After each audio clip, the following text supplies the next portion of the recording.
I was so embarrassed. And I don't see alphabet in this number. That's where things went wrong. And I'm on the ground again. I was in the wrong spot. And then I hear a rip.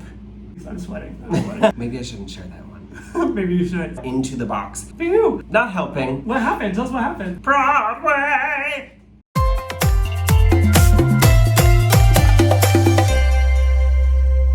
Welcome back to another episode of the Chris and Clay vlog. I'm Chris. And I'm Clay. We're excited to be with you today. Hope you're having an awesome day, but guess what? Your awesome day is about to get better. What? Because we're going to tell you some funny stories when things didn't go perfectly right on Broadway. They never do. Yeah. It's live theater. You may think that everything is perfect on Broadway after all that rehearsal and after the same show happening night after night after night. It turns out sometimes some big mistakes happen. You may have heard the saying, the show must go on, and that is so true because in live theater, things go wrong all the time, and the show must go on. You have to try to fake your way through any mistakes to try to pull the wool over the audience's eyes of nothing went wrong, that's how it was supposed to happen. And sometimes the actors will totally know something went wrong, and as he said, our goal is to make sure that no one in the audience catches on, even though sometimes the audience can't ignore these huge flaws. Our first little Broadway blooper was when we were on the national tour of West Side Story. You want to take this one? Sure. I was playing Baby John and Clay was playing Arab, and right after the ballet in Act 2, there's a scene that two jet boys, the characters we were playing,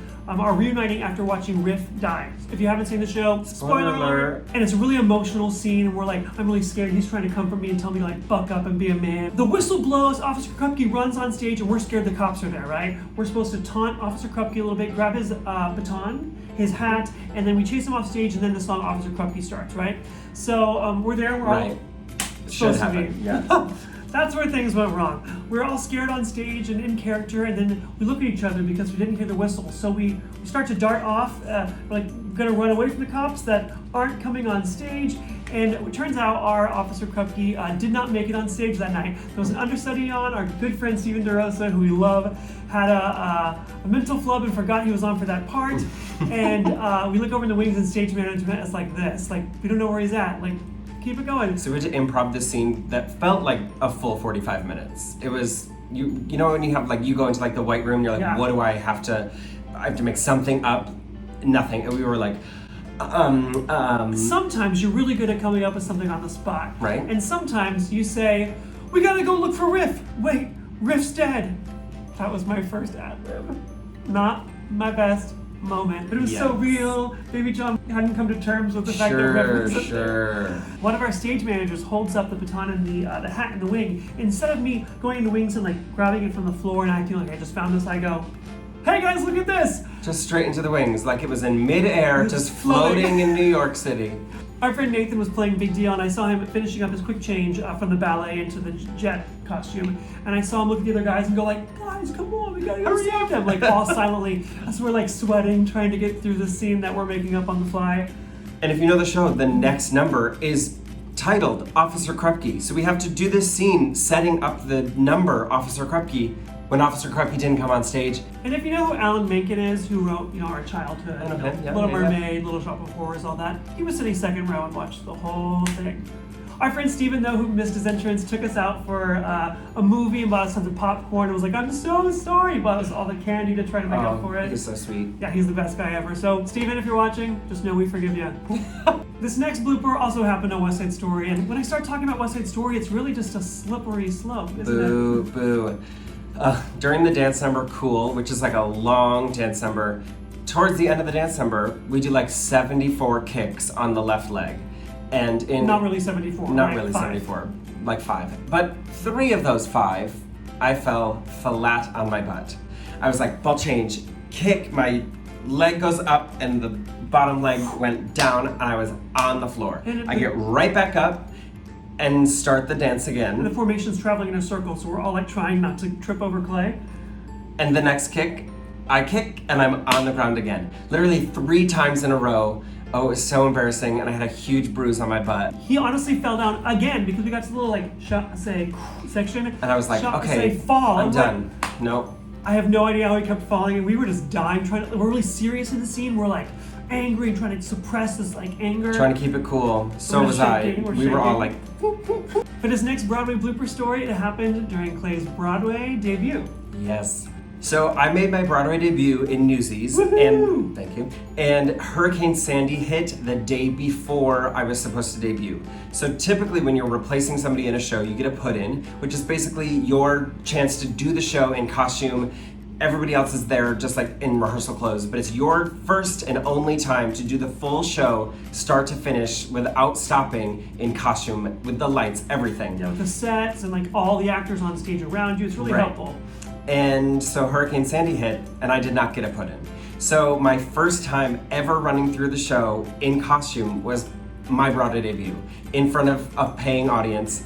And since I had never done anything in costume yet, I didn't know how they fit when I was dancing. We got to the middle of Seize the Day. Like the big dance number. Thankfully it's right at the end of Act 1, but we're in the middle of the dance number. I do a big toe touch, I'm feeling good, and then I hear a rip. And there's a rip just down the full center of my pants, just wide open.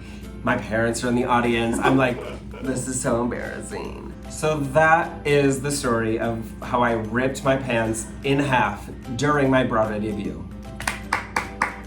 This next Broadway blooper happened when you were doing Newsies and I was out of town doing White Christmas. This is one that it was a costume malfunction.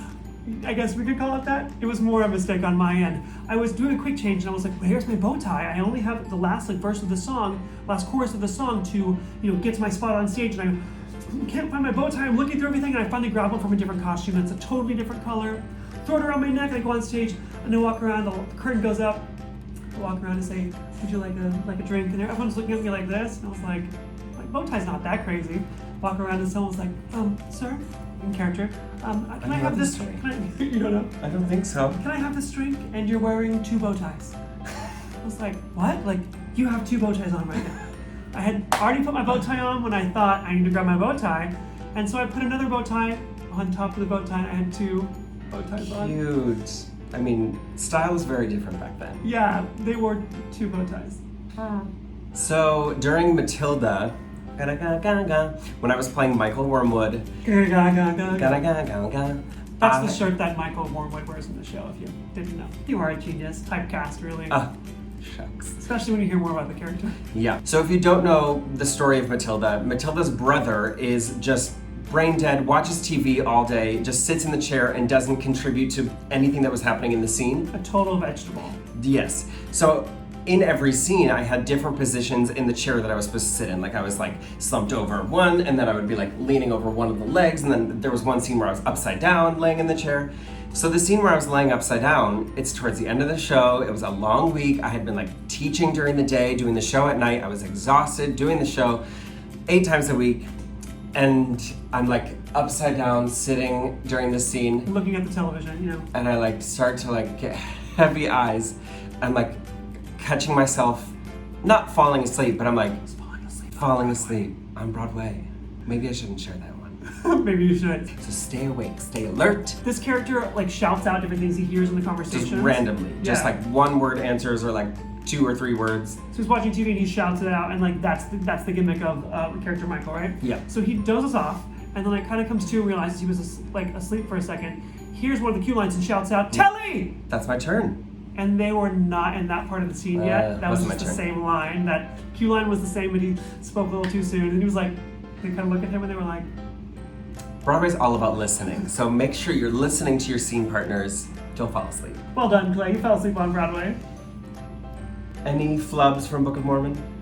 Yes, there's one major mistake that I made. Sure. So the second number in the show is called 2 by 2, and it's where all the Mormon characters are paired up with somebody. So it's all about being 2 by 2. And in the show, I was a swing, so I knew all of the male ensemble parts. A couple shows in a row, I was on for one specific elder. The next afternoon, I was on for someone else. I'm there marching edge of the stage, and I go on autopilot, and I march to my spot. We go, "Oh, Jesus Christ!" We raise our arms in the air, raise your arm in the air, like this.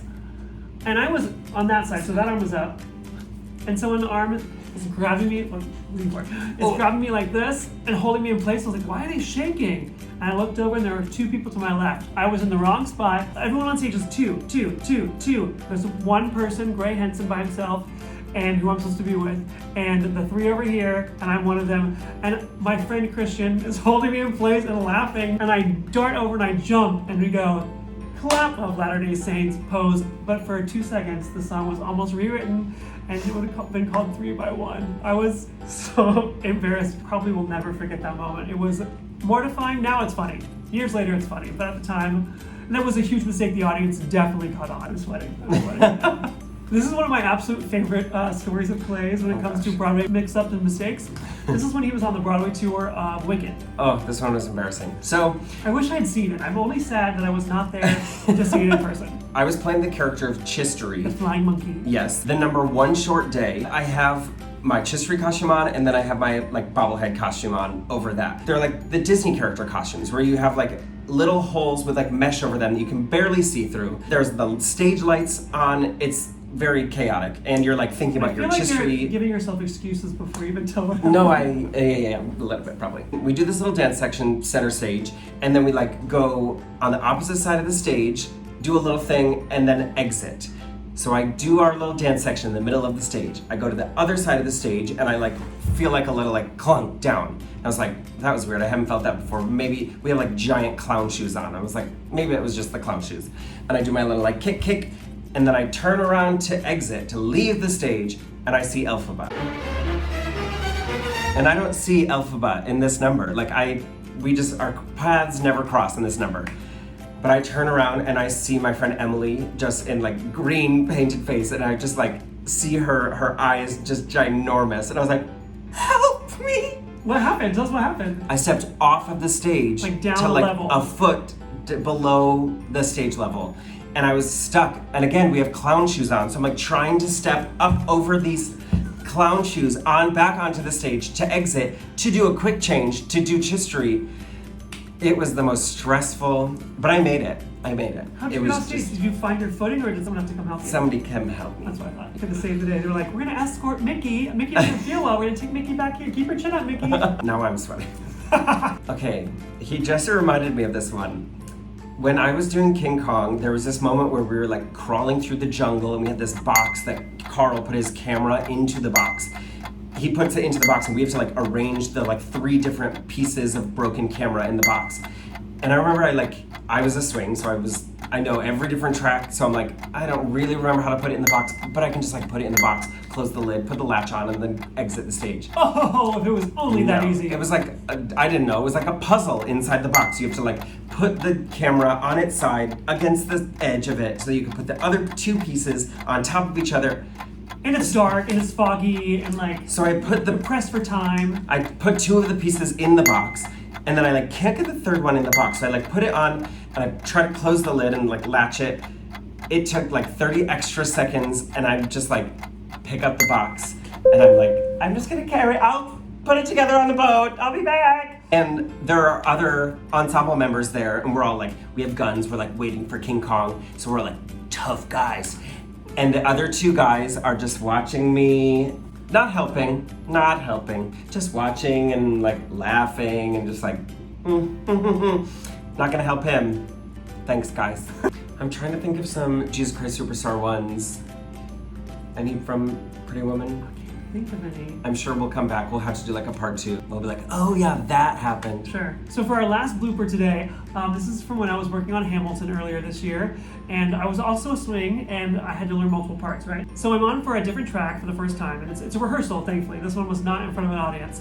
Phew! So I cross down stage to say my line, everything's normal, and I turn to face upstage, and my assignment is to walk straight upstage even though the turntable is slightly moving. I'm like evaluating how to do that as I turn around, and I guess I inch back a little bit. My heel steps off the moving turntable onto the flat part of the stage that's not moving, right? So if you have your footing like on something like this and it moves opposite directions, or one's pulling you this way, my body started to twist, and so I tried to catch myself with my other leg, and my body just like was shaking because my core was trying to engage, being pulled in a different direction while I'm supposed to be trying to move this way. I was a total mess, and me shaking and trying to find my footing must have been the funniest thing ever, because everyone that was in the house taking notes to like help me out throughout this rehearsal just burst out laughing, and it was so embarrassing. Then I had to try to look all cool and like have swag, and I walked off stage and I had just had all the cool sucked right out of me because they saw me almost fall over. It was so embarrassing. I didn't get to see that, but I'm picturing one of those like inflatable men outside of like a car dealership. They're like, that was me. So embarrassing, but thankfully there was no audience there. All right, so that is it for our Broadway bloopers today. If you've ever done a show and anything has ever gone wrong, comment below, like, tell me the story. Yeah, or if you've ever seen a Broadway blooper or you're watching a show and something goes terribly wrong, like, you know, they're in Peter Pan, they pull the wrong wire and someone flies and swings across the stage. I love those videos. It's a great YouTube video. Yeah, let us know in the comments because we love those kinds of stories. Thank you so much for watching. If you enjoyed our video, hit the like button, hit the subscribe button. Yeah, we have new videos every Tuesday and Friday, so you don't want to miss out. Thanks for watching, everyone. See you next time.